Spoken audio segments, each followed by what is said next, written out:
Good morning, everyone, and welcome to the Virginia Department of Transportation Career Fair. My name is Kimberly Burns, and I will be your host for today's event.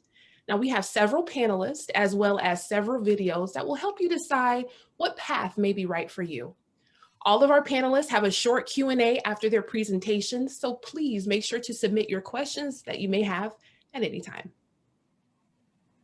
Today, we will have an introduction, followed by information from the federal transportation opportunities, state transportation opportunities, opportunities in the transportation industry sponsored by Heavy Construction Contractors Association, HCCA, and Career One Stop, opportunities in engineering with Baker International, opportunities for education with Lord Fairfax Community College, and opportunities in the military with the United States Air Force.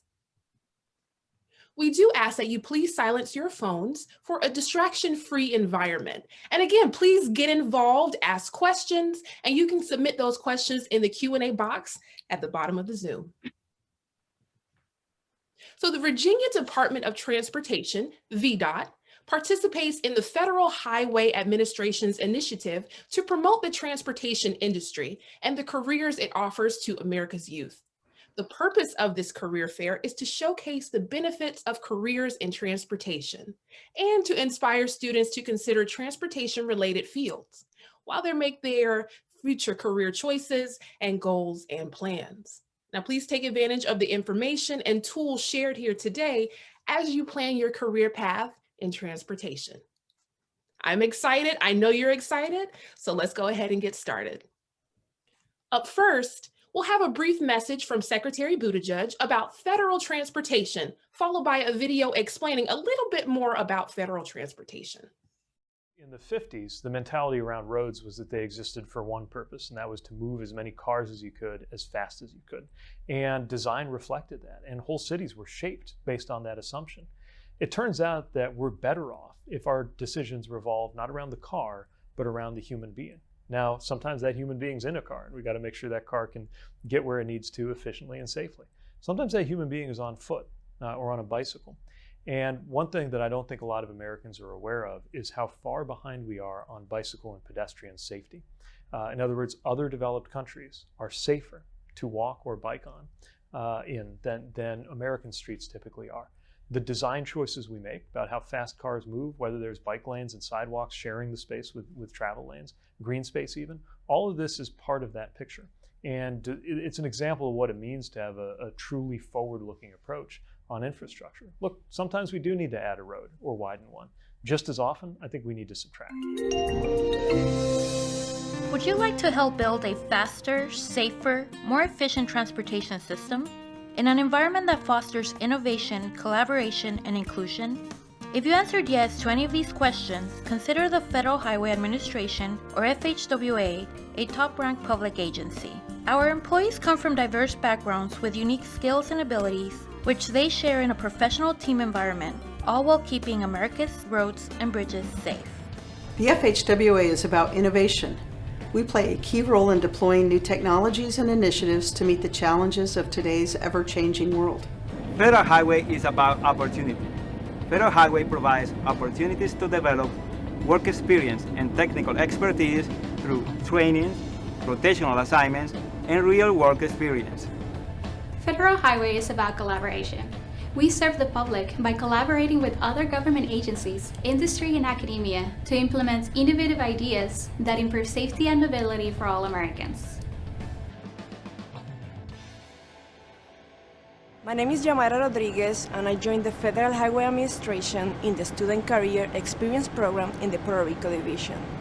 Then, after I finished my master's degree, I joined the Professional Development Program. During the 2 years training program, I had the opportunity to work on different assignments with various state departments of transportation and Federal Highway Administration offices. My sponsoring office was the New Mexico Division, where I worked as an assistant bridge engineer.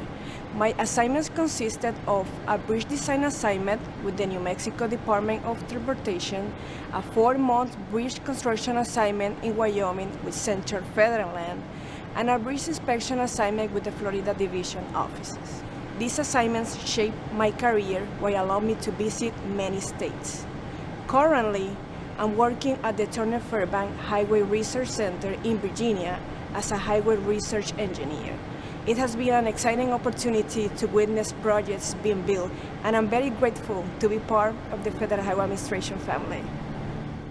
FHWA staff works in collaboration with states, other federal agencies such as the National Park Service, the U.S. Fish and Wildlife Service, the U.S. Forest Service, Indian reservations, and even military installations and other partners to advance transportation. Hi, I am Lucy Marius, the Civil Rights Program Manager for the Federal Highway Administration, New Jersey Division. The Federal Highway Administration has dedicated employees who focus on specific transportation disciplines to deliver the federal aid program. Hello, I am Julian Gonzalez, a highway engineer for Federal Highways Federal Lands Division, and I provide technical services to the highway transportation community, as well as build accessible and scenic roads that ensure that national treasures within our federal lands can be enjoyed by all. I am Nora Osel, Transportation Operations Team Leader, and I specialize in highway safety, one of Federal Highway Administration's top priorities. I make sure that our transportation projects are safe for the American public. And I am Lucero Descens, a highway design engineer, responsible for working with a cross-functional team made out of project managers and technical specialists to compile plans, specifications, and estimate packages. As you can see, we all work together with our state and other federal agencies partners to meet Americans' transportation needs. Hi, I'm Amy Lucero, and I started my career with FHWA in 1989, working summers on FHWA construction projects while I was still in college studying civil engineering. Once I graduated from college, I worked as a highway designer in the private sector for 4 years before rejoining FHWA in 1993.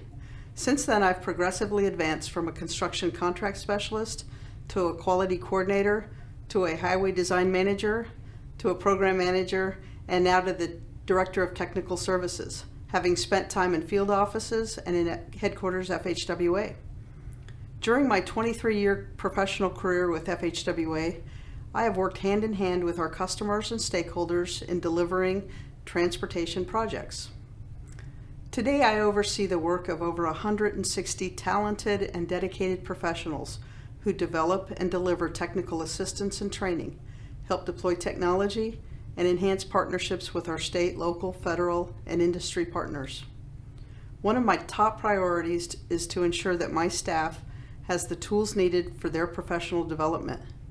If you decide to join us, you and your career will be in good hands. In FHWA, we value family, respect, integrity, collaboration, public service, and personal development. These core values define our purpose and our mission: to improve mobility on our nation's highways through national leadership, innovation, and program delivery. And we need you to accomplish our mission. Are you up for the challenge? Visit Federal Highway Administration on the web and make sure to check out the FHWA Works Careers in Motion video series to look into the careers and lives of Federal Highway Administration employees. You can also view job opportunities and join the conversation on our social media channels.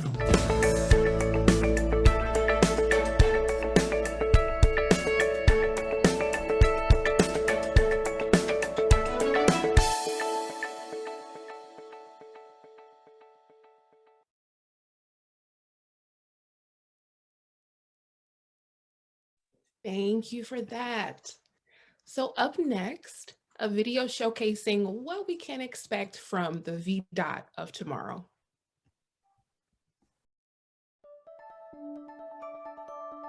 My name is Bob Osmond, and I'm the Chief of Technology and Business Strategy for VDOT. My name is Cindy Bullock, and I'm the Division Administrator of Human Resources. I am Lisa Pride, and I'm VDOT's Chief of Administration. VDOT of tomorrow is all about people. Change is happening both from within VDOT, self-directed change, and change is happening to VDOT from other sources. As technology advances, this was an opportunity to look at what is VDOT going to look like 10, 15, 20 years from today. This message is coming from our leadership, from the commissioner saying, hey, we've got to talk, we've got to pass information up and down and around and over, and what better to talk about than the future of all of us that work here. All these changes are happening around us, and so VDOT of Tomorrow is our initiative to really address that change. It's a very exciting project. It's really about three main areas. The first is preparing our people, recognizing that transportation is changing and helping them to be prepared to do the work in the future. The second is modernizing our methods. So it's looking at our systems and processes and tools in the organization to make sure that the organization is prepared. And then finally, empowering innovation. So really looking at creative ideas and empowering people to be able to think outside the box and do things differently and be innovative and creative. One of the things that we're very excited about at VDOT is the use of automation. We're looking at automation as a way to take the elements of our lives that might be risky, that might be dirty, that might be dangerous, that might be dull. And how can we use technology to make those aspects of our jobs less of that? We were looking for some innovative ways to do things that we've typically done in the past with crew members. And as you can see, the slopes on here are pretty steep. And if you had to have 3 or 4 or 5 people walking with weed eaters, it can be pretty dangerous. That machine solves all that for us. It's just very versatile, it's very easy, it's very user-friendly. It makes my job a lot easier and a lot safer. And so when you look at the future of automation, what you're going to see is a complement where the automation is going to be wrapped around the individual and allow them to perform and work better. That's the future of automation. What makes VDOT unique is the people. People working together for a common mission to support the citizens of Virginia and provide a safe and efficient highway system, and all the things that we do collaboratively and together in teamwork to make that mission possible. I have to say that there's few agencies that touch every citizen in the Commonwealth the way that VDOT does. This is a source of pride, and it's a source of responsibility for every VDOT employee to look at that charge and look at that responsibility and constantly innovate and look for ways to do that job better.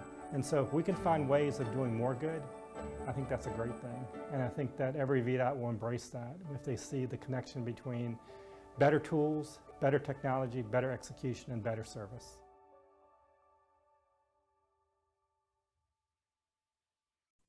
Thank you so much for the VDOT of Tomorrow.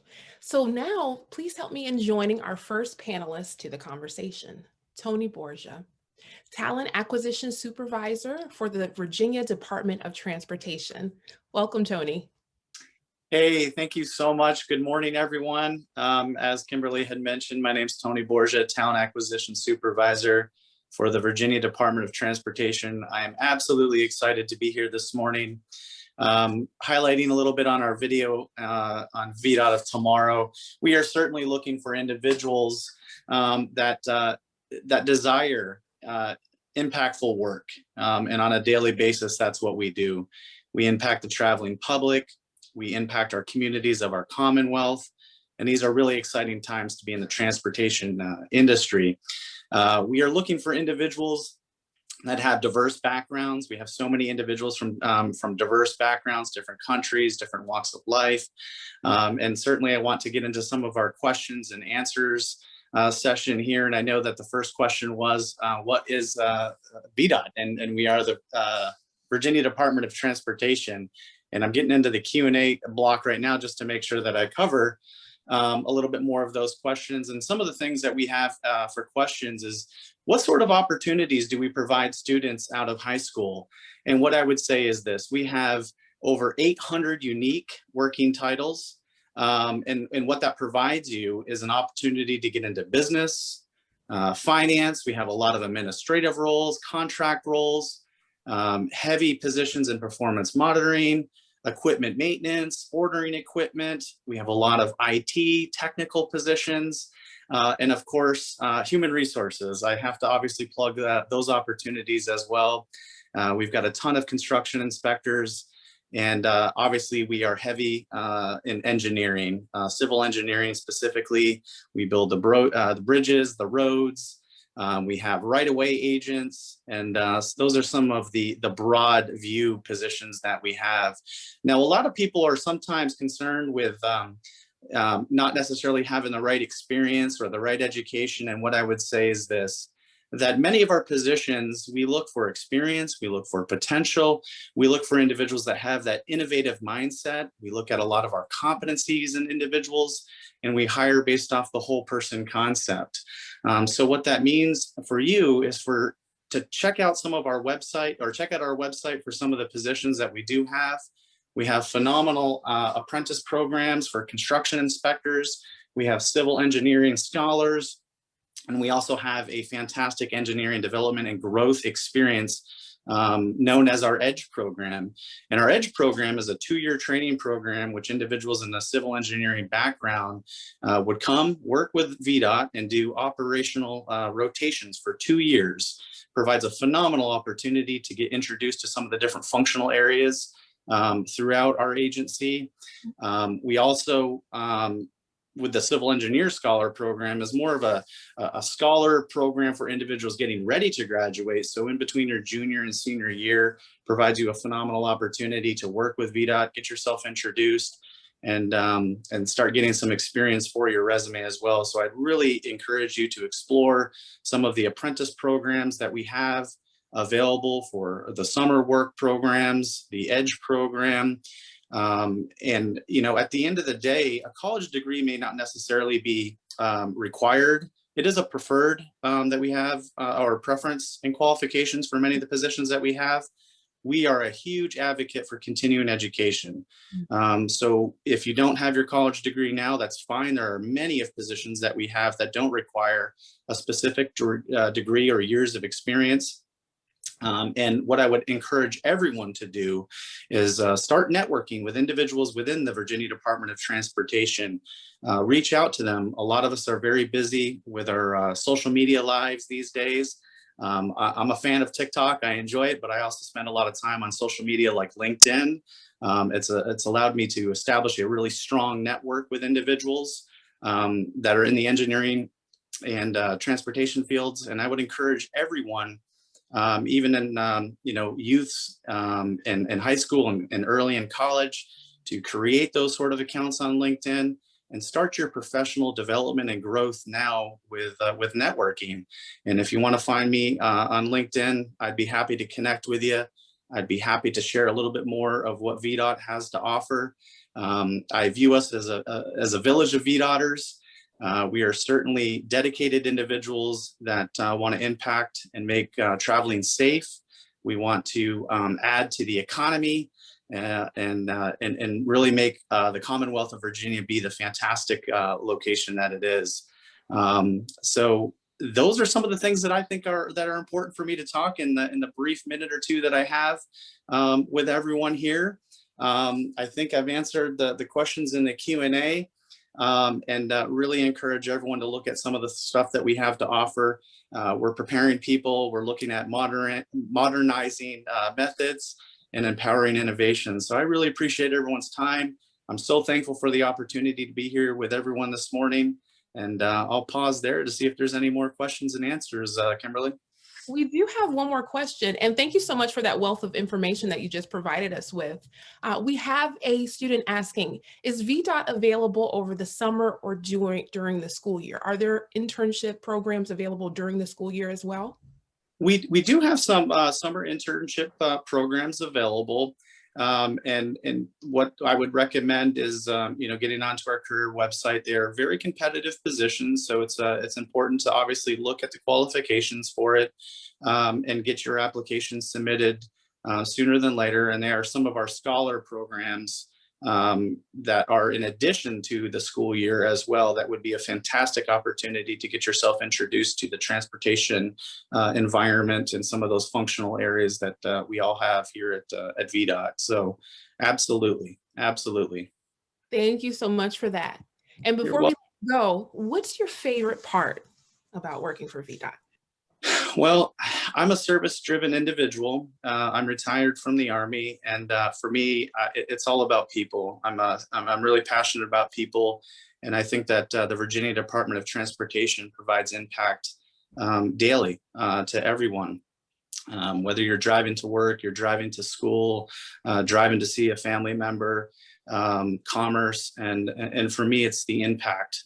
So when I'm driving down the roads and I'm working, for VDOT, I connect myself to the bridge, and I didn't build the bridge, but a human resources individual like myself in talent acquisition, I'm finding those engineers that build those roads, those bridges. So for me, it's just the impact that I have on the communities of our Commonwealth. And what I really enjoy the most too is working in just a diverse background of individuals. It's really kind of the highlight of what I get to do in human resources is interact with so many different individuals. And it really keeps it interesting for me. So I hope I didn't talk too long on what's meaningful for me, but it's impactful work, I guess, in short, Kimberly. Thank you so much, Tony. We really appreciate that insight. And thank you for being here with us today. Yeah, you're welcome. And there was one more that just popped in as far as a question, and can it be a long-term job? And I would say absolutely. We've got individuals that have been in the Virginia Department of Transportation 50 plus years. Myself, I've only been with VDOT just over 2 years, and it's been a very rewarding 2 years for myself. But a lot of the individuals that I interact with in human resources, I come across individuals that have been in the organization from 5 years, 10 years, 20, 30, and 40 years. And I know there's some other individuals today that may be speaking that have a lot longer of time with VDOT, but I would tell you, VDOT is a phenomenal opportunity. If you get a chance to compete, you should compete for a position. And it is absolutely a long-term position. And there's also opportunities to grow within the organization, which I think are fantastic. And the VDOT of tomorrow certainly supports those initiatives as we support continuing education and development. So just as you start out maybe at an entry-level position, please know that there's plenty of opportunities for you to climb a ladder.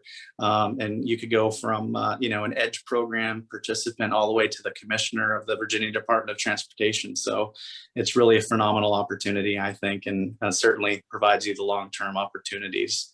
So I think that was it, Kimberly. I don't see anything else popping in the Q&A, but I'm certainly available if anyone wants to ask any more questions or if anything else is needed. I appreciate it. Thank you so much. And if you all have additional questions pertaining to Tony Borgia's introduction and questions and answers, please continue to ask your questions in the Q&A and we can go ahead and answer there. Thank you so much for joining us again, Tony. Again, his information will be linked if you wish to contact him. But up next, let's welcome Ashley Hudson, an operations specialist for the HCCA. The Heavy Construction Contractors Association, HCCA, is a nonprofit organization comprised of infrastructure contractors and related firms that work collectively to make a positive impact in the construction industry, the economy, and the quality of life for the benefit of Northern Virginia and surrounding areas. The HCCA represents 160 companies involved in road building, site development, utility work, civil engineering, trucking operations, construction products, and goods distribution, as well as professional services, municipal public works, and other heavy construction interests in the metropolitan Washington, D.C. area. So join us as we play this presentation from Ashley Hudson. Hello students, my name is Ashley and I'm here on behalf of the Heavy Construction Contractors Association. We represent roughly 170 firms involved in road building and site development in Northern Virginia and all over the Commonwealth. I'm here today to talk to you about construction careers, and I hope that you can be inspired to join our workforce. So let's get started. First, I'm going to take off my hard hat. No matter what field you work in, no matter what type of job you have, there are 8 key skills for success. The first is being on time. You all practice that already with school and sports practices. That's no different in your professional life. In a construction career, that usually means early, sometimes before 7 a.m., showing up to your job site ready to work and with a positive attitude. You want to show up dedicated to your job and have a job that you know you're making a difference and you are working on a team. All of those positive attitude aspects that will carry you through your day. Putting forth as much effort as possible, always trying hard, not being someone that says no to the task. You want to be there to step up and do the best you can. Body language, not someone that's constantly like this, slouched down like that. You want to be the person that's there, ready to go to work, ready to put forth as much effort as you possibly can that day. with a lot of energy. Talk to your coworkers, get to know them, show that you care about your job and your company and that you want to do the best you can here. Being prepared. In construction, that might look like your personal protective equipment, as well as your boots and safety goggles, hard hat and gloves, all of the stuff that's necessary to keep you safe on the job. And be coachable. You're going to work with someone that is probably older than you and has experience in this field.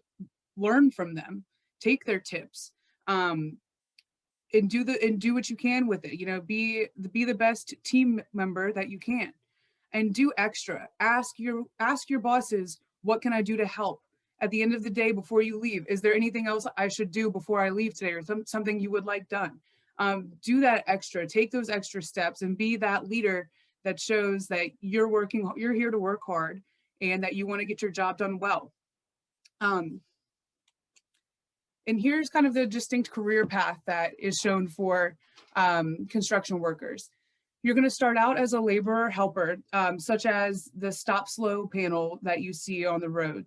That person's going to make around $14 to $15 an hour, and plus overtime. And they're going to really learn what's going on the job site. So whereas you might see people that you think are just standing there not working, they're watching what's going on underground. They're making sure that we're working safely, we're not hitting underground utilities, and that we are on the plans that we have set out for the day. As you learn those types of skills, then you become the heavy equipment operator, the guy or girl running this piece of equipment. And you see some of them here too. That skill set pays roughly between $17 to $27 an hour in Northern Virginia, and plus overtime.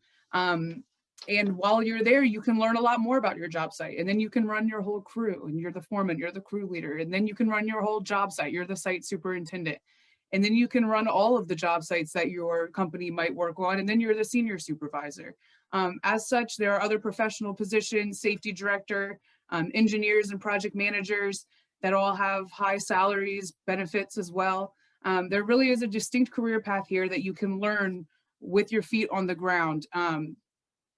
And you can grow, and you can see the difference that you're making in your community every day. Whether you're making a road safer or you're developing a community for people to live in, you are having an impact on the community you live in every single day, and you get to see those changes that you and your crew members are making on a day-to-day basis. So for our visual people, this is kind of the same diagram we just saw. You see as the salaries increase as you go up the line.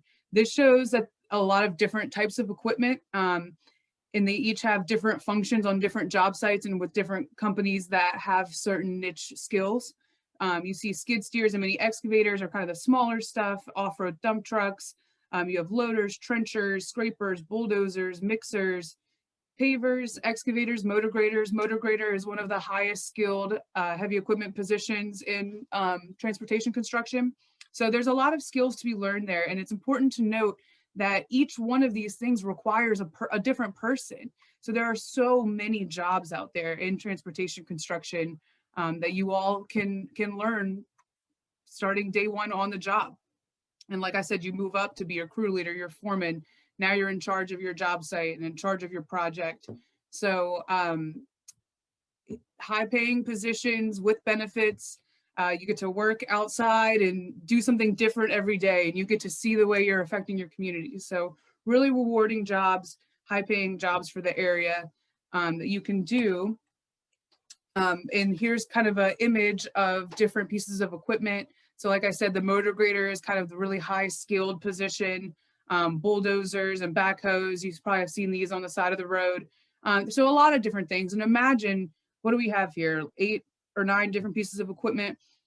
Each one of these requires a different person to operate them. You might have skills to operate multiple, but you're only one person. You can only be in one place at a time. So any of these companies need so many people to run these pieces of equipment. Lots of opportunities for jobs and career growth in the transportation construction industry. So how do I start? You might ask yourself, how do I get a job in construction?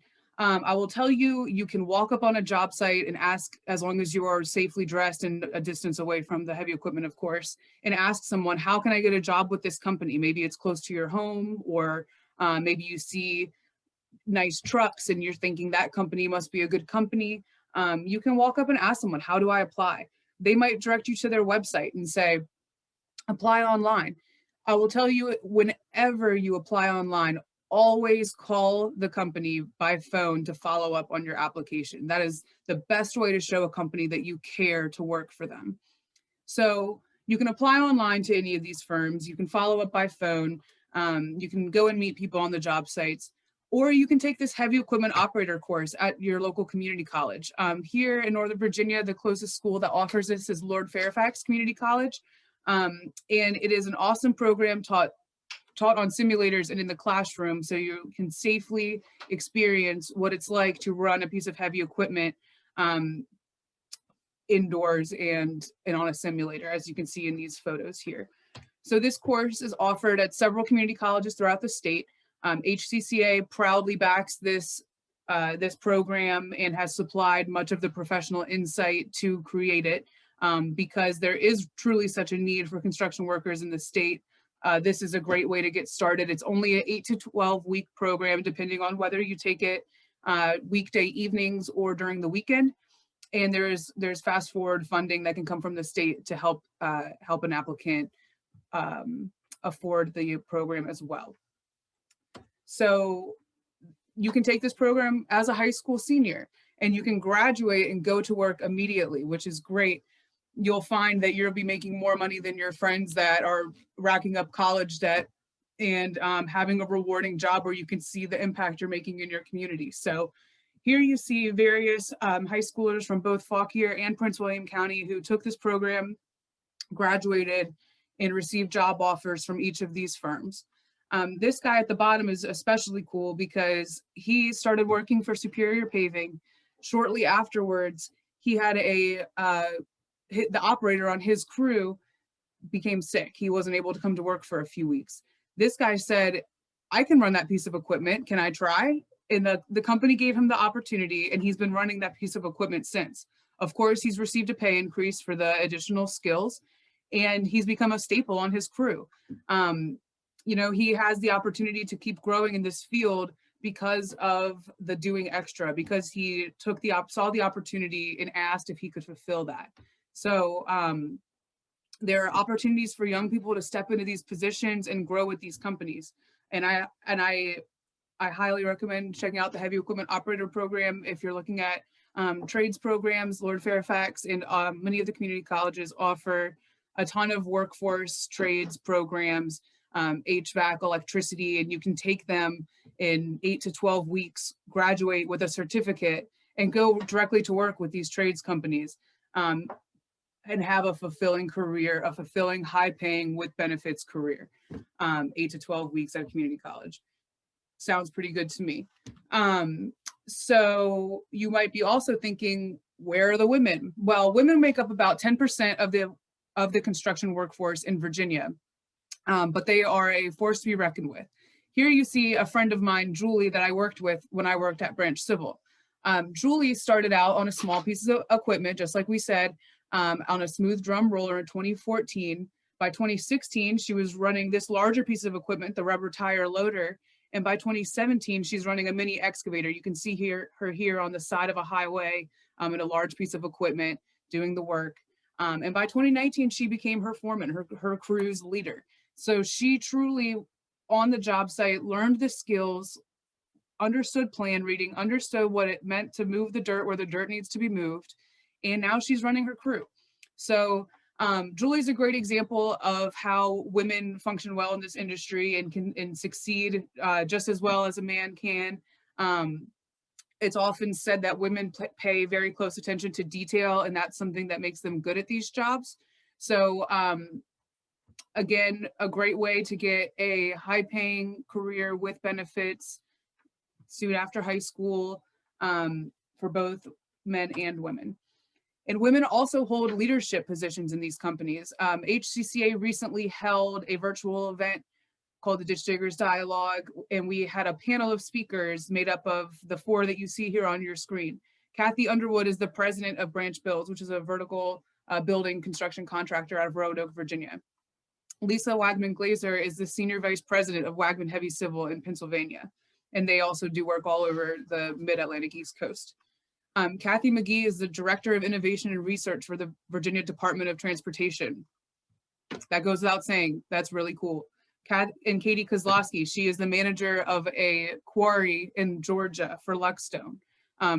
Katie, just like many people we've said, started out in the field and learned how to become a manager with the same company that she was able to grow with. So important to note that women can do these jobs and women can hold leadership positions in the construction industry as well. So here you see a few of the companies that we are that are a member of the HCCA. There are many companies in Northern Virginia and around the state that offer these same types of training on their job sites, would love to hire young people who can be dedicated to a new career path. And if there's any questions that I can field from this group, please feel free to reach out to me. Like I said, my name is Ashley, and the phone number here at HCCA is 703-392-7410. After you graduate high school, if you don't want to take the heavy equipment operator program, but think you would like to start a career in construction, please reach out to me and we will be happy to find a company that you can go to work with. Best of luck and work hard. Thank you so much for that illuminating presentation, Ashley. Welcome. Thank you, Kimberly. I'm excited to be here. The VDOT Career Fair is near and dear to my heart, and I find these careers really rewarding and fulfilling, as you could see from the presentation. So I'm excited to take any questions that the students might have. Yes, we do have some questions that have come in for you. Do you need a college degree to start working right away? So no, you do not. Like we said in the presentation, you can go to work just by showing up on a job site and asking, as long as you're safe about it. There are certificates, of course, you can receive through community colleges. Unfortunately, Northern Virginia Community College does not offer the heavy equipment operator program. But so you have to go a little further out of the Northern Virginia necessarily realm to get to the heavy equipment operator program.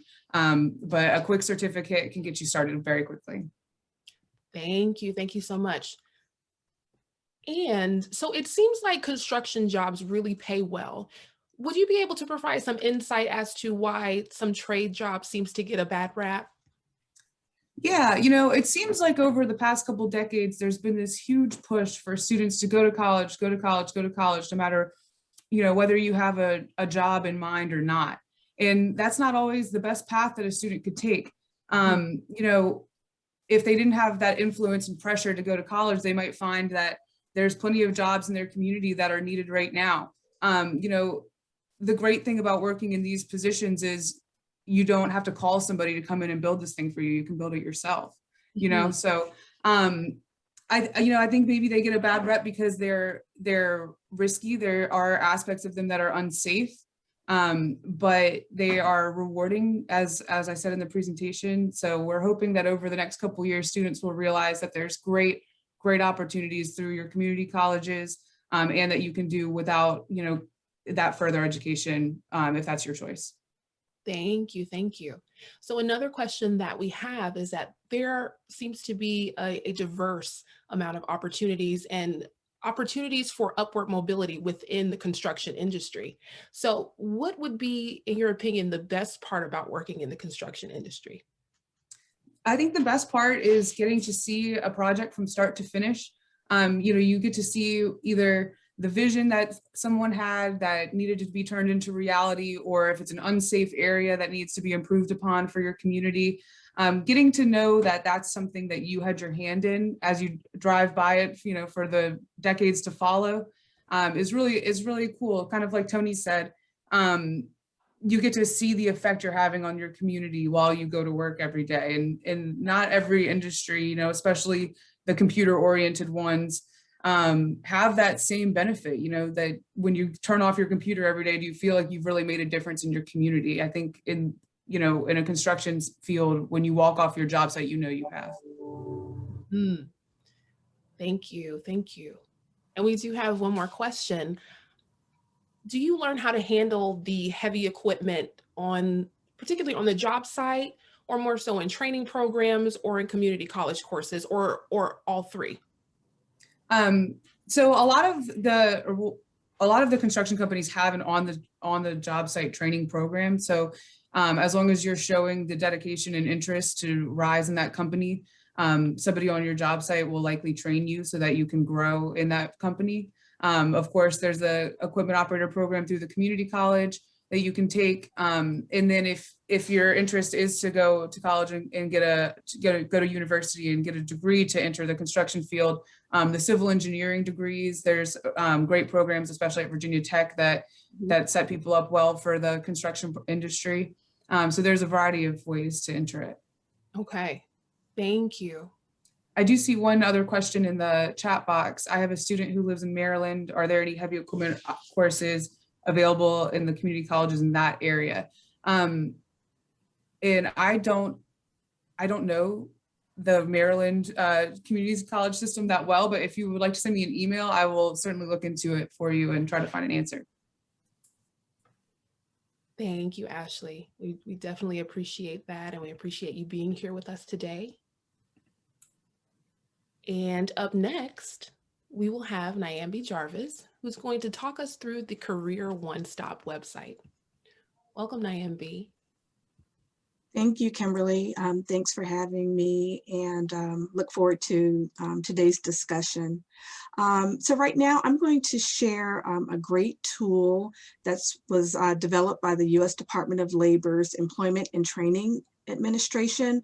It's called Career One Stop, and it's a phenomenal portal that provides information on employment and training opportunities in a plethora of careers.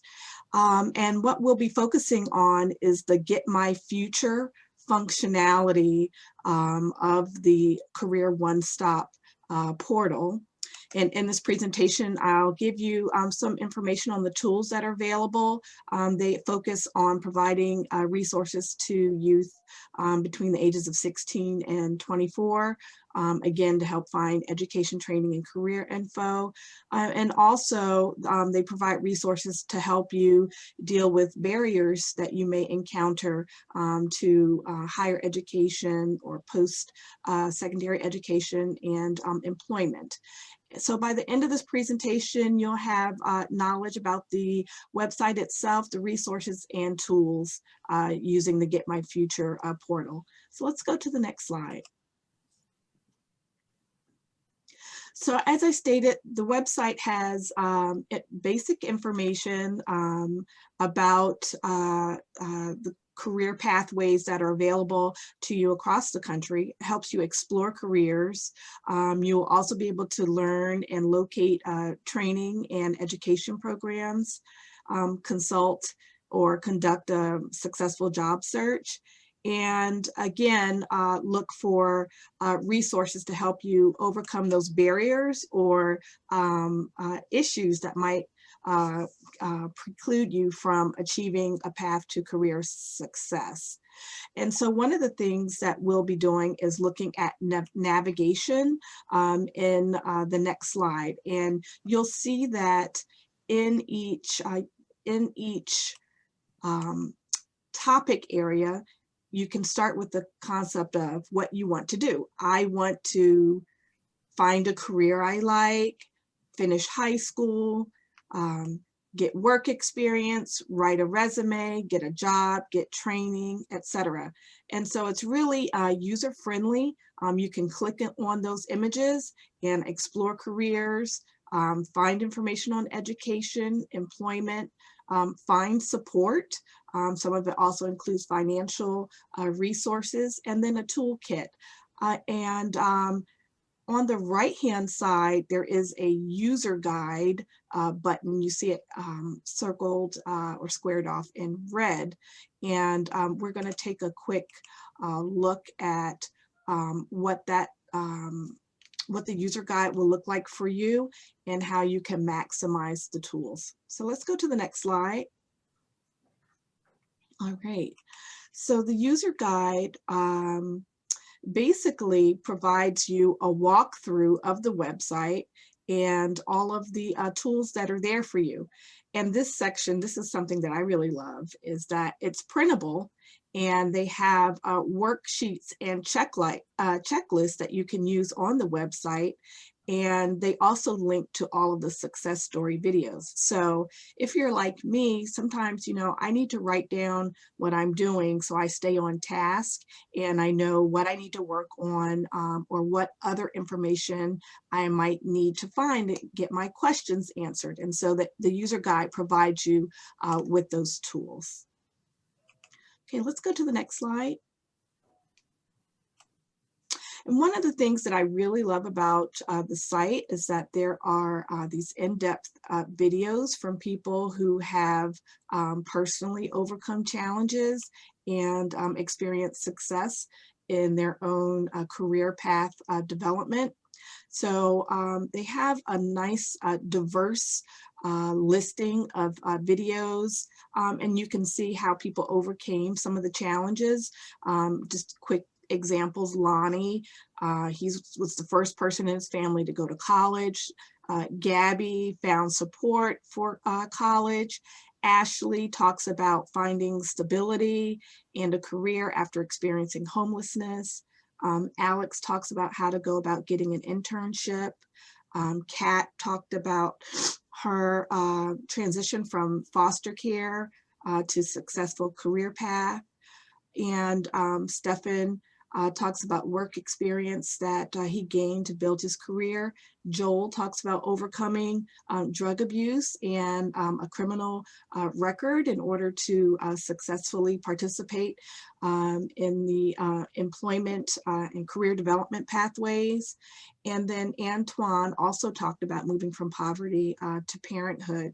So again, they really provide real life examples and resources because we know that everybody's situation is different.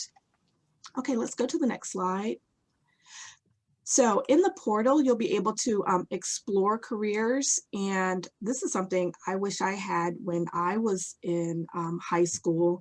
They have what's called an interest assessment. And we will talk about that a little bit further in the presentation.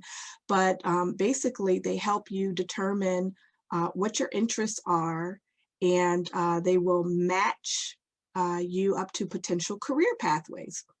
In doing that, it will then provide you with a skills checklist.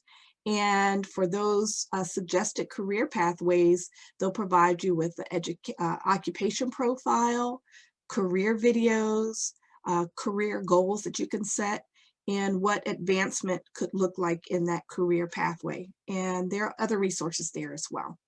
So let's go to the next slide, which will be education. And so each of these topic areas that I'm discussing with you, you'll notice that they are at the top of the navigation bar. So if you click on those arrows, they will expand and provide you more information to drill down in. So in the education tab, we all know that with more education, you're more likely to get a job that you like and earn money. And ultimately, we want to work towards satisfaction in our professional lives. So there are resources on finishing high school, adult basic education programs, short-term training programs and certifications, apprenticeships and internships. I know that we've had some questions from participants earlier today about internships, or what can you do? Can you work during the summer? They also have information on college. And then, hey, very important, how are you going to pay for school or training? So those resources are available for you online there as well. Okay, let's go to the next slide, and which will be employment. And so in this section, the website focuses on you helping to identify ideas for your first job. They also help you determine where you need to go to find your work documents. There are things that you're going to have to present to your new employer, or even when you're applying for a job. They give you practical advice on how to get work experience and how to search for a job. If you are entrepreneurially minded and you want to work for yourself, there are resources there for those of you who say, hey, I want to be in business for myself. They also show you how to fill out a job application, create a resume. There are some interviewing tips, and then there's an overview or a snapshot of what you can expect in working day to day. And let's go to the next slide on finding support. There are times when we need a little bit more extra help to move forward in our career pathway development. And so this section of the website and portal will also help you with, again, with job search. They provide you with resources on how to deal with finances. It's important if you're going to be out there earning money, you also need to know how to manage it. They also provide resources for transportation, parenting, maneuvering the foster care system, how to deal with reentry or expungement if you have some criminal activity on your record. They have resources for addiction recovery as well. And if you need additional support with day-to-day living, whether that's food or financial resources and also housing. So we encourage you, to look for those resources. If you need the help, know that it is out there. You just need to know where to go. So don't think that that's just going to be a barrier and you can't move forward with your own career pathway development. Okay, next slide. And so in the toolkit, we talked about the resources for finding your interest assessment, the scholarship finder, the occupation profile, and then the local training finder. And there were a couple of questions from some of the participants today about finding training, and this is a great way to do that. You can pop your zip code in, or your state, your region, your county, and it'll help you find appropriate training vehicles. And let's go to the next slide. This is the tool interest assessment tool that I mentioned earlier, which I think is really cool. If you are trying to determine, hey, what do I really want to do? You can, if you look at those, I'll just call them emojis, or those icons, there'll be a list of activities, and you can choose whether you strongly dislike, if you're unsure, if you like it, or if you strongly like something.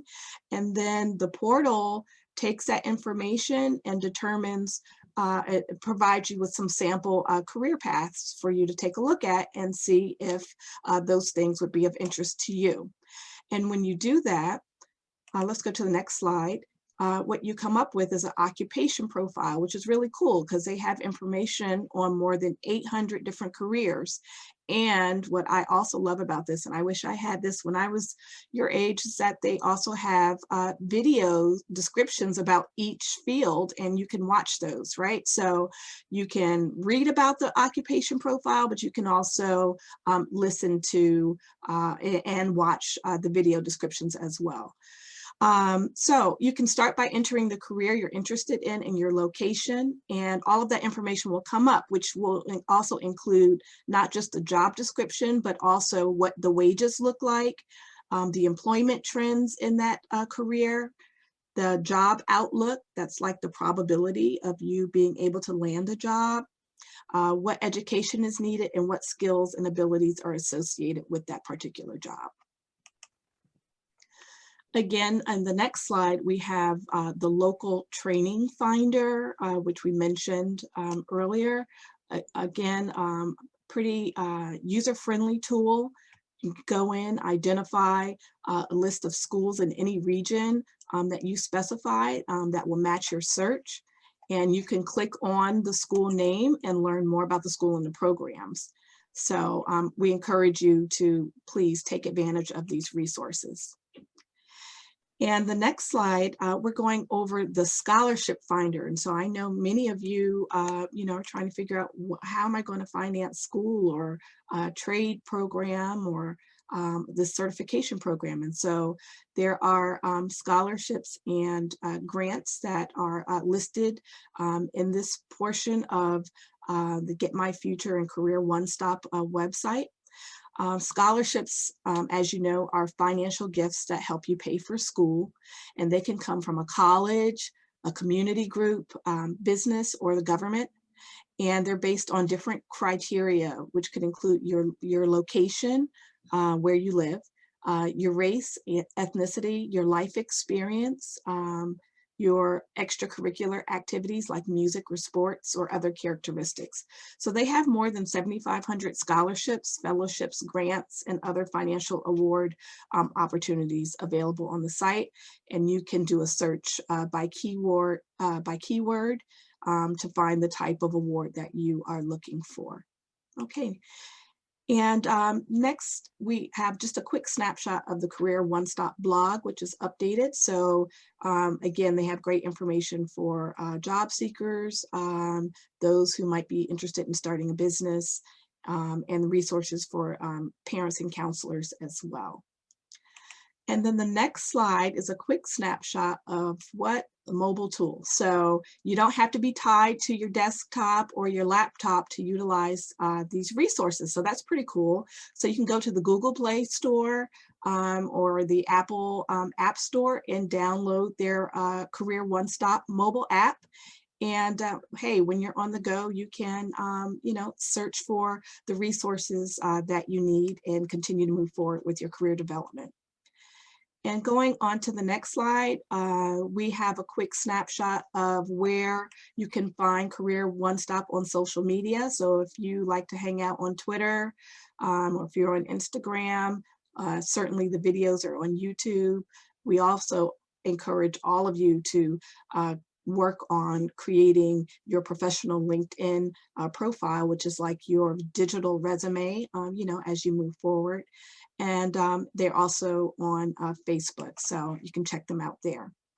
And the next couple of slides are additional resources that are there for you, and you can revisit this recording and take a look at those additional resources as you need them.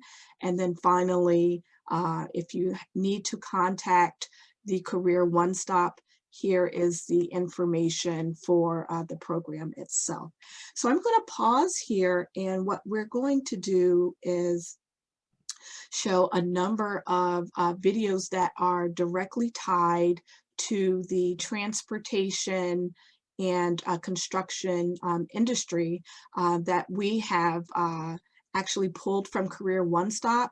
They're really quick videos, so just hang in there, take a couple of minutes, and we're going to go through a few of these so you can get a better idea about different opportunities for you in the transportation industry.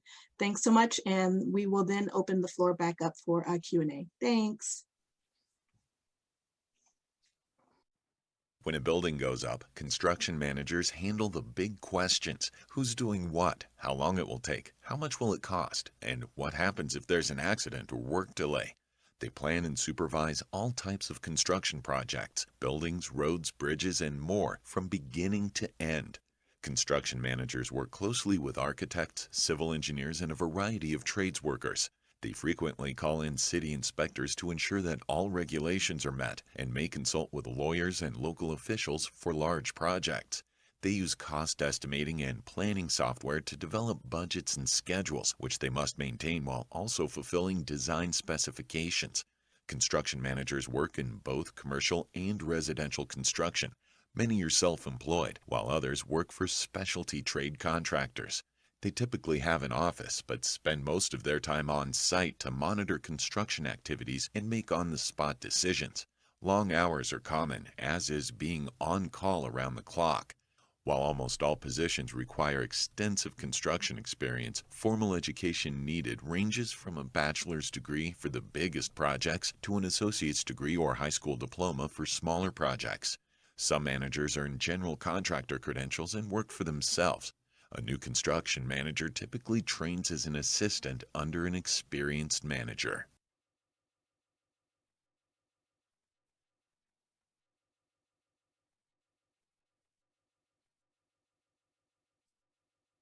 From 4,500-year-old Egyptian pyramids and ancient Roman aqueducts to today's monolithic bridges and giant skyscrapers, civil engineering has a long and impressive history. Civil engineers design and maintain many of the structures around us, including buildings, roads, bridges, and the systems that move water and waste for our communities. For every project, civil engineers must meet regulatory standards, prioritize safety, consider environmental risks and the endurance of materials, and anticipate costs for building as well as long-term maintenance. From entry-level positions to project leads, this is a team-based career that requires continuous problem-solving. It's typical for civil engineers to specialize. Construction engineers manage large construction projects. Geotechnical engineers ensure the solid foundation of engineering projects like tunnels and tall buildings. Structural engineers design and evaluate plans for major buildings, bridges, and dams, and make sure they are built to last. Transportation engineers plan roadway construction and maintenance, as well as design airports, subways, and metro transit systems. Civil engineers often work outdoors at construction sites to monitor progress and troubleshoot any problems that come up. Most work full-time. They need a bachelor's degree in civil engineering, one of its specialties, or in civil engineering technology. A professional engineering license is required for many jobs. Civil engineering is a complex field, but it's one that leaves a lasting mark.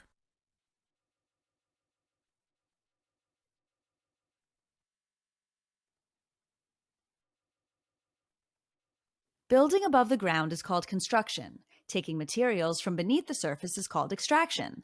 Both of these processes require a lot of coordination, someone to make sure that the right job is done at the exact time it's needed as safely as possible. First-line supervisors and managers of construction trades and extraction workers are like orchestra conductors, cueing each person to play his or her part. They tell equipment operators when to arrive and what their responsibilities will be, and make sure there are enough workers at the site to get a job done on schedule. In addition to scheduling, training, and motivating workers, supervisors keep records to document important information. They also have to be able to manage money to keep projects on budget. Good organizational and communication skills are a necessity. In addition to a high school diploma, they might also have training in business methods such as accounting. Many supervisors work alongside the people they manage. In fact, they're often promoted from the workforce after years of experience.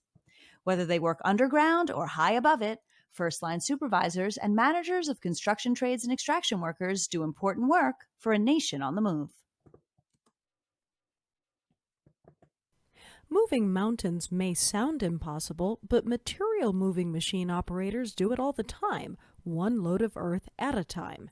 They use machinery to move heavy materials around building sites, warehouses, ships, and mines. Material moving machine operators use a variety of equipment in different settings.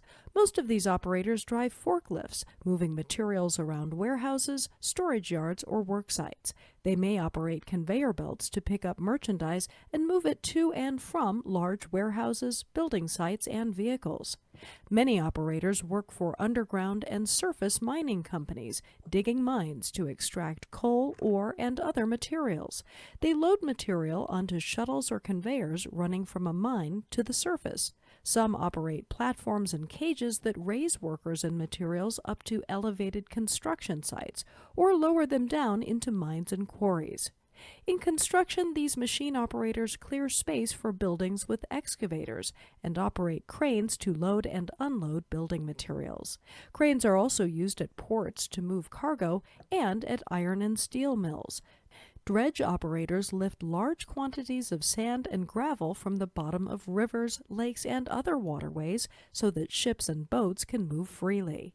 Safe equipment operation is a top priority in this field. Injury and illness rates are higher than most occupations. Workers wear gloves, hard hats, or respirators as needed. Most material moving machine operators work full-time, sometimes with overnight shifts, and overtime is common. Although there are typically no formal education requirements, a high school education may be preferred for some positions and is often required for crane operators, excavating machine operators, and dredge operators. Some states and cities require licensure for crane.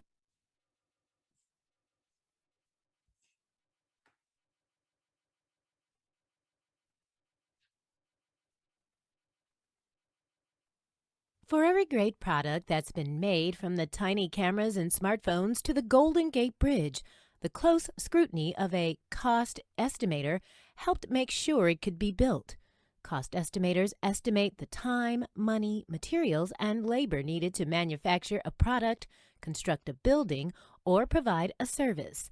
Because of the detailed knowledge they gain through continual data collection and analysis, cost estimators usually specialize in a particular product or industry. Construction cost estimators calculate total cost of building major projects, such as a shopping center or sports arena, or the cost of one element, such as a building foundation. Besides accounting for raw materials and labor cost, estimators factor in bad weather, shipping delays, and other variables that affect a project's cost and timeline. Manufacturing estimators calculate the cost of producing or redesigning products, such as a dishwasher or new software. Though estimators mostly work in offices, they may need to visit construction sites and factory floors to gather information. They typically work for engineering or construction firms and frequently collaborate with teams of engineers and architects, as well as with clients and contractors. A bachelor's degree is generally required, although highly experienced construction workers may qualify without a degree. Strong math and analytical skills and detailed orientation are essential.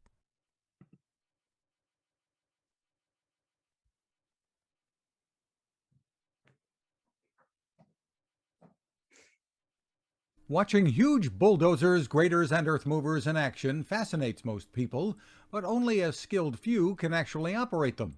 Construction equipment operators use machinery to move earth, construction materials, and other heavy supplies. They prepare sites for major construction projects, such as roads, bridges, and buildings, and also mines, dams, and other structures. Construction equipment operators work in all kinds of weather and often get dirty, greasy, muddy, or dusty. Equipment can be noisy, and make no mistake, safety practices are essential. Communication is key in this field, but typically conducted with hand or audio signals rather than conversation. These workers generally work full-time, at times in remote locations. Some projects demand around-the-clock shifts. Operators specialize in different equipment. Operating engineers work with power construction equipment like bulldozers, trench excavators, and road graders. Paving and surfacing equipment operators spread and smooth asphalt or concrete for roadways and other structures. Pile driver operators use large machines to hammer heavy beams, called piles, into the ground for supporting bridges, piers, or building foundations. After earning a high school diploma or equivalent, many workers learn on the job, starting with light equipment. Some attend vocational schools or learn through an apprenticeship. Most jobs require a commercial driver's license to haul equipment to job sites.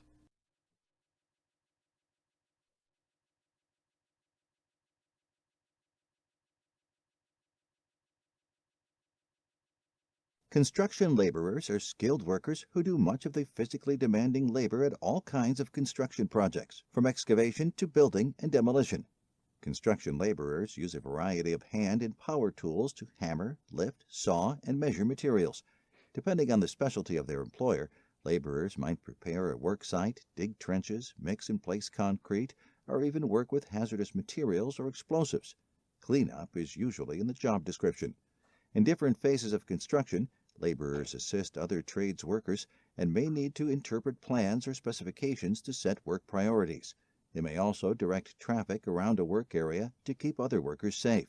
But all construction laborers can expect to do repetitive, physically demanding work with noise, fumes, and dangers that require safety gear, such as hard hats, gloves, face masks, ear protectors, and eyewear. Some employers require a high school diploma, but related work experience, strength, reliability, and safety are often more important to getting hired in this field.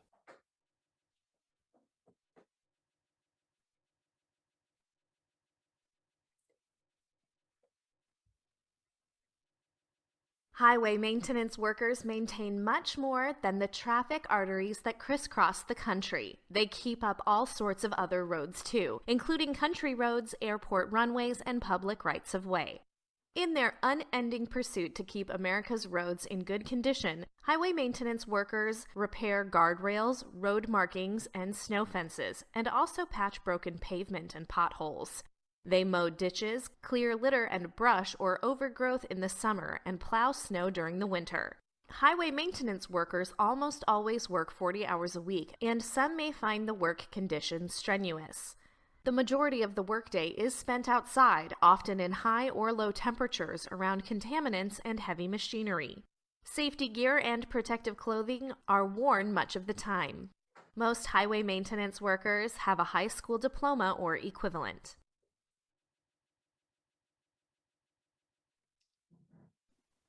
Thank you so much for those illuminating videos. And now we'll ask Nyam B. Jarvis to join us for a Q&A.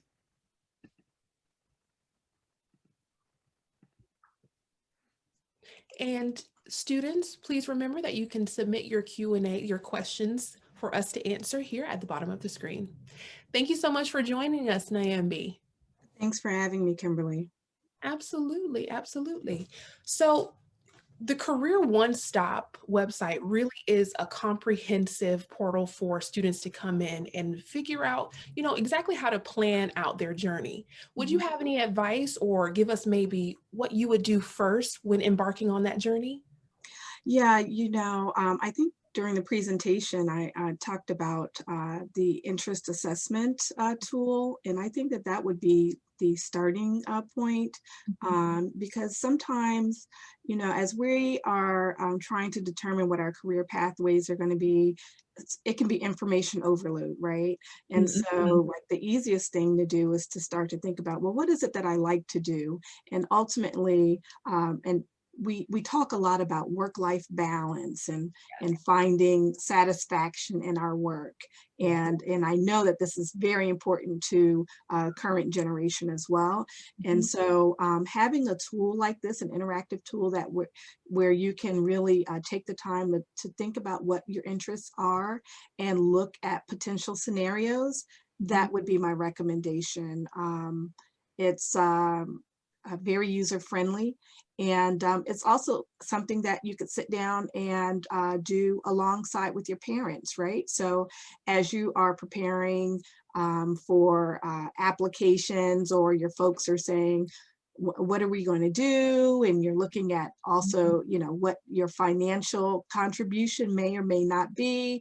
It really helps you come across as a more educated user, right? And so as a mom of two, I wish that my eldest son had the same opportunity to use this tool as we were preparing for school as well. So I encourage you to definitely use it, because hey, we use it in our household as well.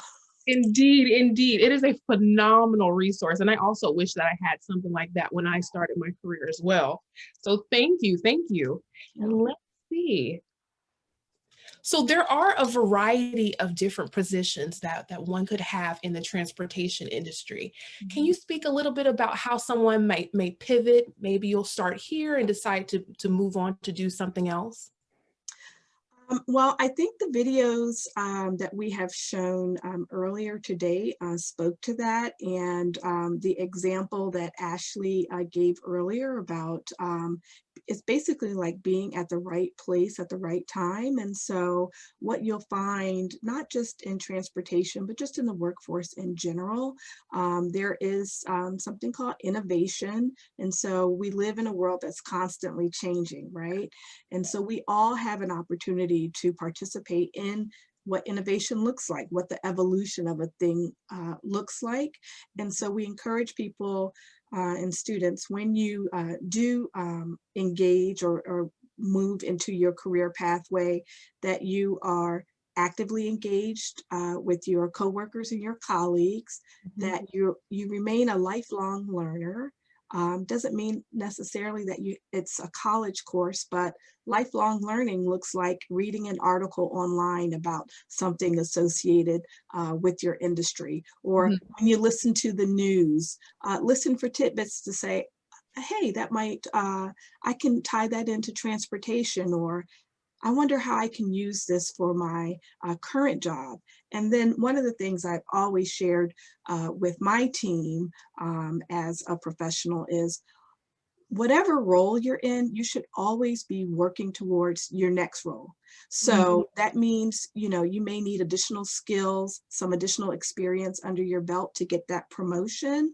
You can make yourself more valuable to your employer, or if you're an entrepreneur, to your clients by presenting yourself where you want to be, right? So it's kind of, some people say, well, fake it till you make it. And it's not faking it, it's really just operating from a stance where, hey, I've started as a laborer, but I know that I want to move into a project manager position. So I'm going to align myself with those needed tasks. Yes, yes. And that website is just so influential and pivotal for that, because students can go on there and see, okay, if I start here, this could be my trajectory in the end. So that is right. A wonderful resource. And if your interests change along the way, always go back and you know, take the assessment again. You don't have to take it one time, and take the time to look at I mean, there are over 800 videos on there, right? And so you can look at all of those profiles and what it looks like and the earning potential. Some people, you know, they don't necessarily think about what their interests are. They just want to know, how am I going to make the money? All right, well, if that's what drives you, right. Put in what you want your earning potential to be and work backwards from there. So however you want to slice and dice the info, it's there for you. Okay. Thank you so much for that, Nyambi. We really appreciate you being here. We really appreciate you offering us that information, and you have a wonderful day. You do the same. Thank you. Thank you. Okay, I hope you all out there are excited about these opportunities. I am excited as well. And with that, we'll keep it moving, going on to our next segment. So up next, we will hear from Fairfax Community College, and we'll watch several videos on how to begin your career in the workforce. We will have time for questions at the end of this video as well, so continue to keep submitting those questions, and we'll answer them for you shortly.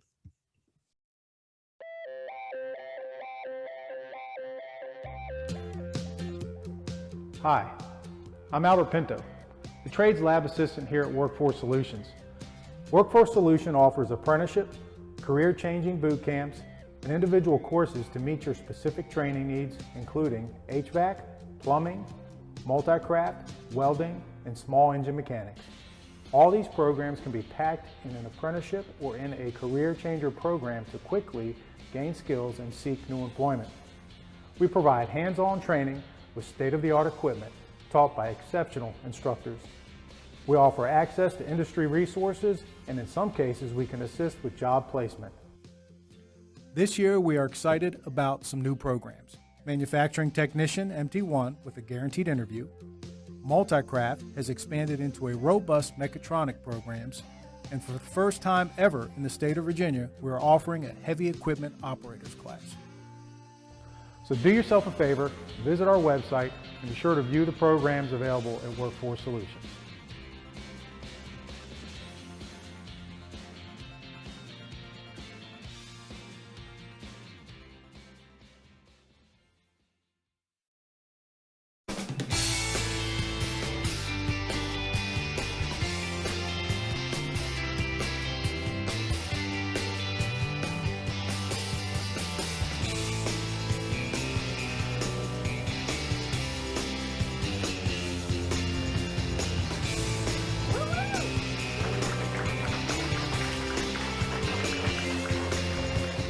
We're getting self-starters. You know, we're getting people that are highly motivated, and knowing that as an employer is, you know, certainly again just puts them one step above anybody else. So knowing that they're going to show up every day and they are motivated to be in our industry and be supportive of our industry and want to be in our industry, that's, you know, that's a really great characteristic to have. When you think about it, it really is 21st century learning.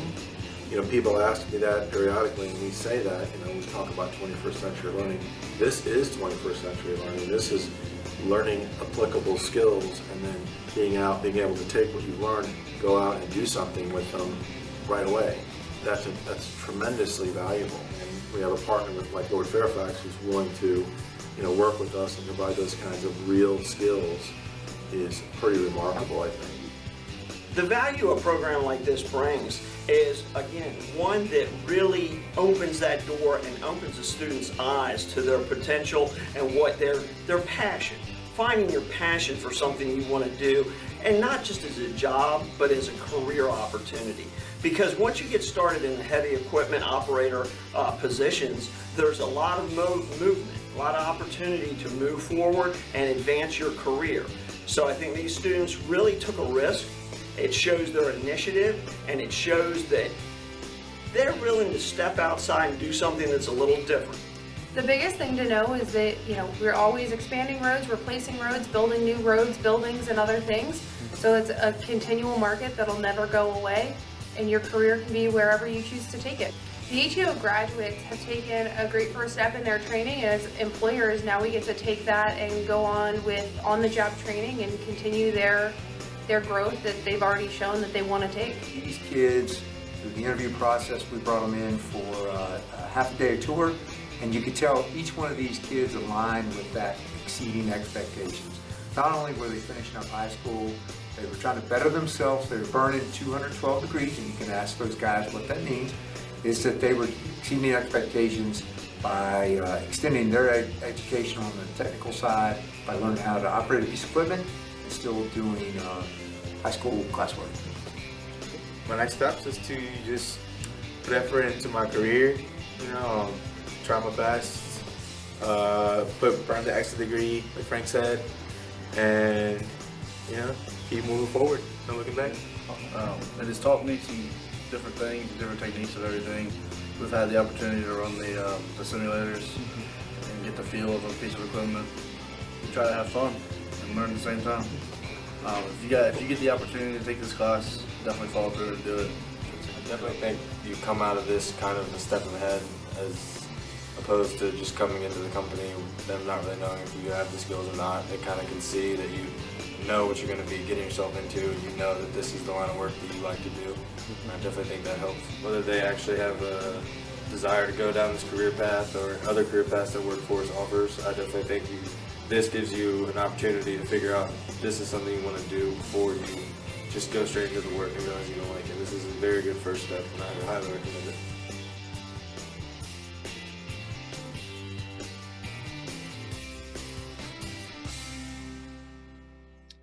Thank you, Lord Fairfax Community College. Thank you so much for your dedication to our students.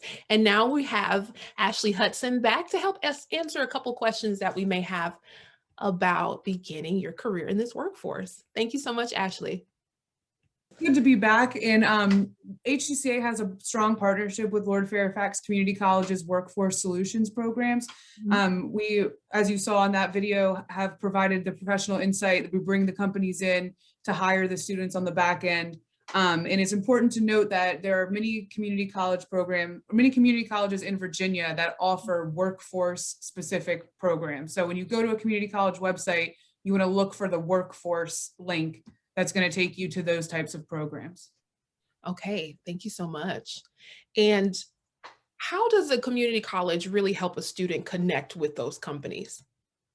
Yeah, so like the community college workforce solutions programs, they'll offer, HVAC, they'll offer welding, they offer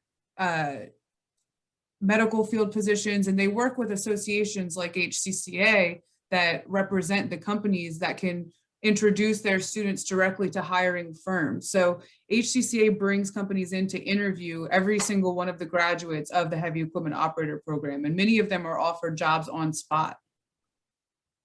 That's wonderful. That's definitely helpful when you're embarking on this journey to have that liaison in between to help you connect to the company. So we do have another question about how long does it take to receive a certification?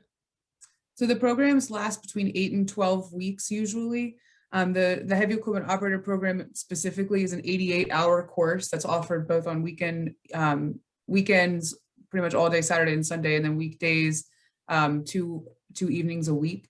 So the certifications that you receive are through the National Center for Construction Education and Research, and they are recognized all over the country.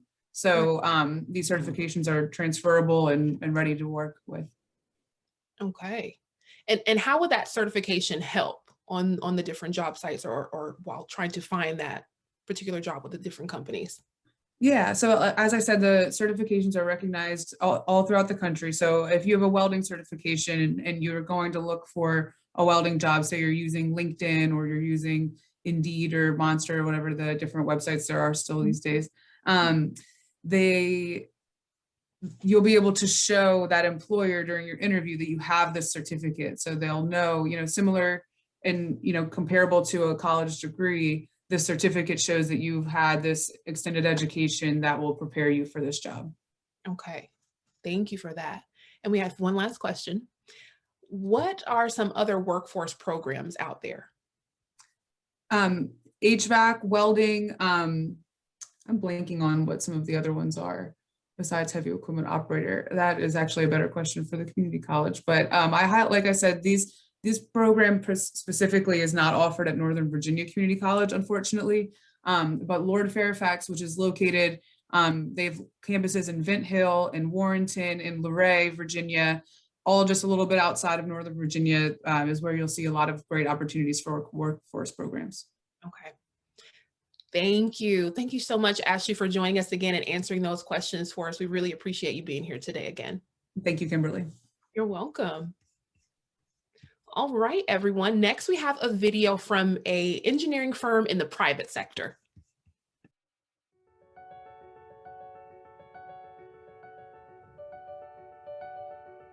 To make a difference. That's our calling at Michael Baker International.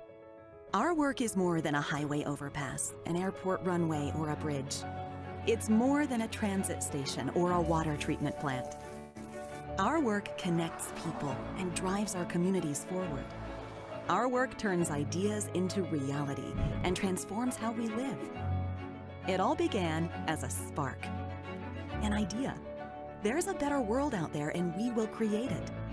Today, we are the designers, the planners, the engineers, the architects, and the innovators. Bold enough to dream the impossible, dedicated to making a difference.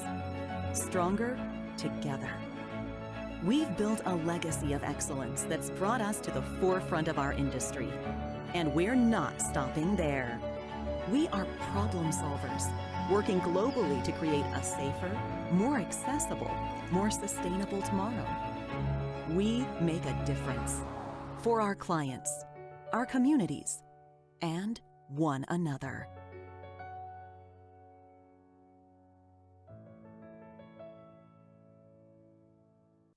Thank you so much, Baker International. All right, so for our final segment today, we will be watching a video from the U.S. Air Force on the civil engineering recruitment process. After that video, we will have a conversation with our panelist, Ricky Rogers, retired U.S. Air Force Colonel, who will answer some of your questions about joining the Air Force.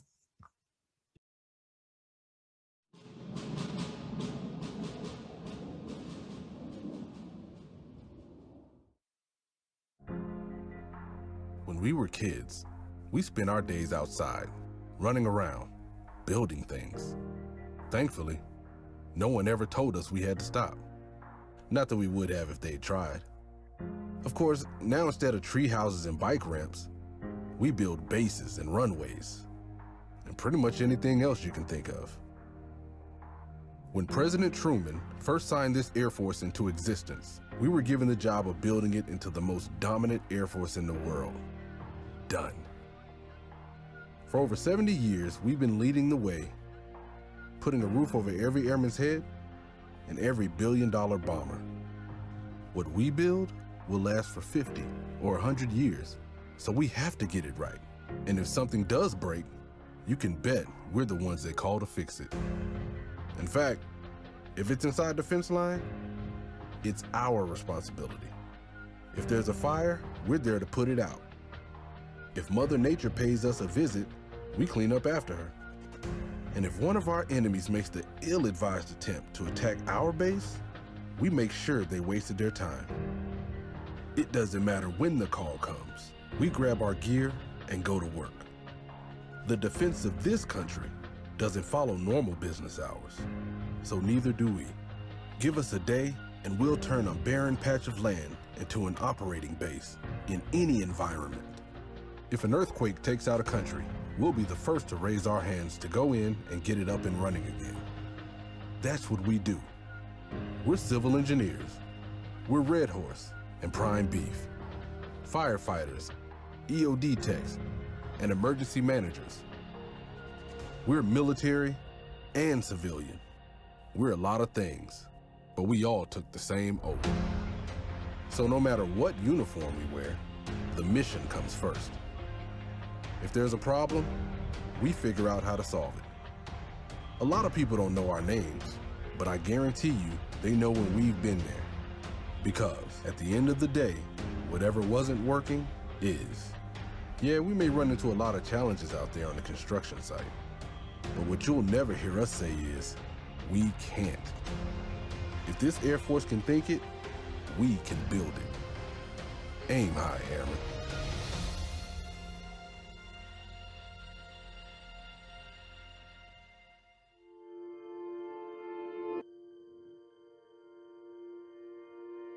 It's all around us.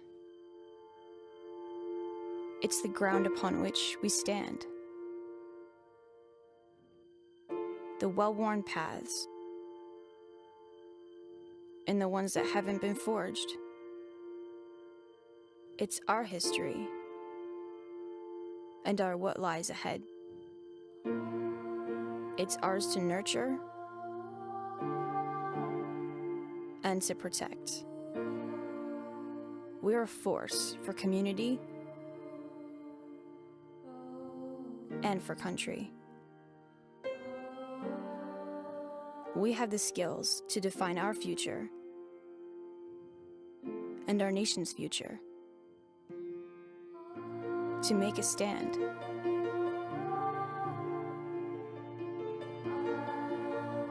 For our way of life. And we will so promise back into the land of the free.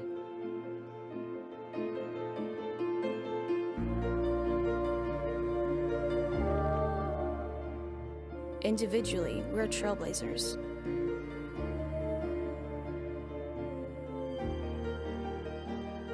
Pioneers, preservationists.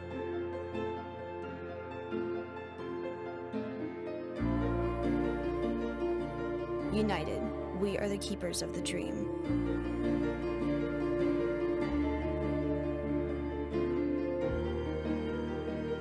And we are on guard.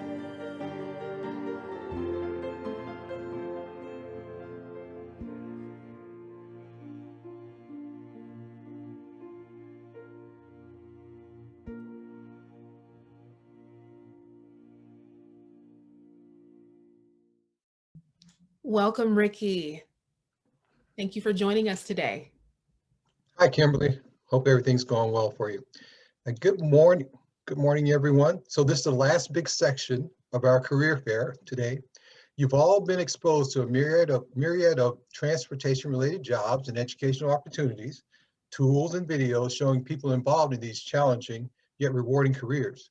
Nearly all of these jobs are also being done in the military. If you're interested in serving our nation while you gain experience in these areas, the military may be the option for you. While the Air Force video that was shown first is just one representation from one of our military services, the one I'm probably most related to, I'm a little biased, I'm sorry. While that opportunity exists, there are others out there, such as the National Guard, which the second video showed. Participation in the National Guard may also result in 100% college tuition benefits. So if you're interested in the military path to achieve your transportation career field goals, please reach out to one of the officers listed in the contact section. I'd like to open it up now for any questions you may have about the military.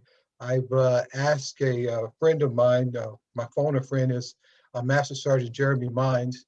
He's on the line also. In case I get some more difficult questions, he'll help me answer. So I'll open up for questions now. Thank you so much, Ricky. So we do have a question. How does one go about joining the Air Force? What would be that first step?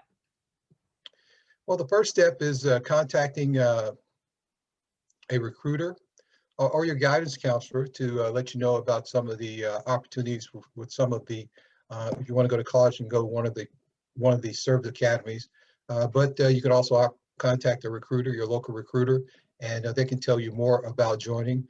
There's a test that you have to take, an ASVAB, which will determine the areas that you're most suited for service in the military, and it'll show you your strengths and the areas that will possibly be the best areas for you to go into. That's the initial step. Okay, thank you so much. And moving further along in your career path in the Air Force, where would you potentially live as an Air Force civil engineer? Jeremy, are you up online? Can you speak to some of the places that you've been in your Air Force career as a civil engineer? Yes, sir, definitely. Can you hear me? Yes. Loud and clear. Yeah, awesome. So just a little backstory on myself. I've actually was born into a civil engineer. My father did it for 26 years. He was a heavy equipment operator, so I was born overseas. From there, as a child, we moved all across the world, starting with England, Tyndall down in Florida, Nellis, Nevada, California, New Mexico, Texas. And then as my own active duty career, I've been going for about 19 years. I started out in Little Rock, Arkansas, and from there went to San Antonio for an instructor position. California, Korea, I deployed multiple times. Pretty much civil engineers are needed everywhere. If there's an installation, you're going to need a civil engineer.